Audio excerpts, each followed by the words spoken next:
Reading chapter 198 of the Gospel of Barnabas very carefully, we finally hit upon a key. It is in the Johannine story of the raising of Lazarus. The text is tedious and by this point wearisome and long-winded, but in the rambling aftermath of raising Lazarus we get, "Then said Jesus to his disciples, Ye call me Master, and you do well, seeing that God teacheth you by my mouth. But how will ye call Lazarus? Verily he is here master of all the masters that teach doctrine in this world. I indeed have taught you how you ought to live well, but Lazarus will teach you how to die well. As God liveth, he has received the gift of prophecy. Listen therefore to his words, which are truth." The key is this: resurrection confers the gift of prophecy. Lazarus has been raised from the dead, and as a result hath received the gift of prophecy. There is no suggestion of this in the canonical story, but it is enormously suggestive in this text. In the Barnabas Gospel, Jesus is a prophet, albeit a character conflated with John the Baptist, and he champions the sons of the prophets, the followers of Elijah, and their austere but charismatic spiritual practices.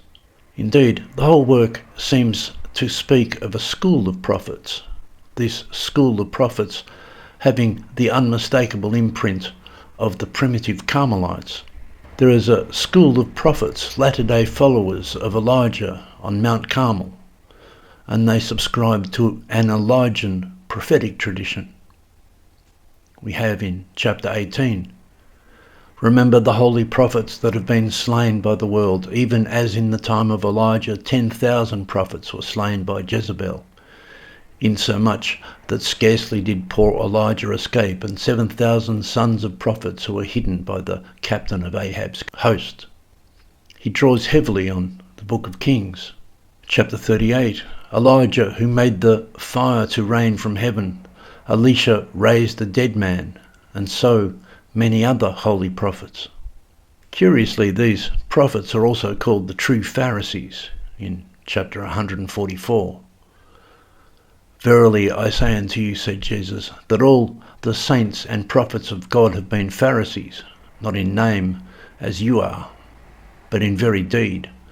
For in all their acts they sought God their Creator, and for love of God they forsook cities and their own goods, selling these and giving to the poor for love of God. As God liveth, in the time of Elijah, friend and prophet of God, there were 12 mountains inhabited by 17,000 Pharisees. And so it was that in so great a number there was not found a single reprobate, but were all elect of God." There is the suggestion here in chapter 198 in this context that the experience of death and resurrection, an initiatory experience, is what makes someone a prophet, what brings them into this prophetic fraternity. Let us suppose that the story of the raising of Lazarus is to be understood as a description of an initiatory ritual, a dramaturgy or an ordeal of death and rebirth. Just as being healed is a metaphor in this literature, so too is being raised from the dead. As countless preachers have told their congregations, the story of Lazarus need not be taken literally. It is saying that those who are spiritually dead can find new life in Christ. That is an altogether normative reading of the story. And there are studies, many studies, suggesting that early Christians in Alexandria and elsewhere under Egyptian influence practiced dramaturgies of death and resurrection as a motif in Christian systems of initiation, usually called Gnostic. Initiation confers gnosis. In the story, Lazarus is literally dead. The gospel text wants to make the point graphically, "Lord, he stinketh." But it is not out of line to suggest that death and resurrection is a spiritual metaphor, nor to point out that rites of death and resurrection were a common motif in ancient mysteries and religious sects, early Christian ones too. I think what is being suggested here, and what I take to be a key, is that the story of Lazarus is initiatory. After the initiatory ordeal, the neophyte, thus initiated, receives the gift of prophecy, is initiated into the prophetic fraternity. This notice in the medieval Barnabas, "He hath received the gift of prophecy," reflects an understanding of the Lazarus story as initiatory, and it confers the charisma of prophecy, that is, true talking. The text reflects some group for whom the ordeal of death and resurrection, presumably symbolically and by ritual or some ordeal of renunciation, makes one into one of these Elijah prophets. This is what is suggested by the idea that when Lazarus is raised from the dead and given new life, he becomes a prophet and speaks the truth. When we get this notice in the story, which is not much more than a medieval retelling of John's Gospel, it doesn't deviate far from the canonical version, we stop at this, "He hath received the gift of prophecy," and immediately recall that in dozens of previous chapters we have heard all about the prophets and the sons of prophets, and now Lazarus becomes one. This is how the raising of Lazarus is connected to the previous chapters. This miracle concerns the gift of prophecy. There is no question that some unorthodox Carmelite material has ended up in the Gospel of Barnabas. The background of this is that when the Crusaders arrived in the Holy Land in the Middle Ages, they encountered followers of Elijah, a school of the prophets on Mount Carmel. There are written accounts of them in the Chronicles of the Crusades. But their attachment to Christian orthodoxy was precarious. They were followers of Elijah and, by extension, John the Baptist. But John is of the old law.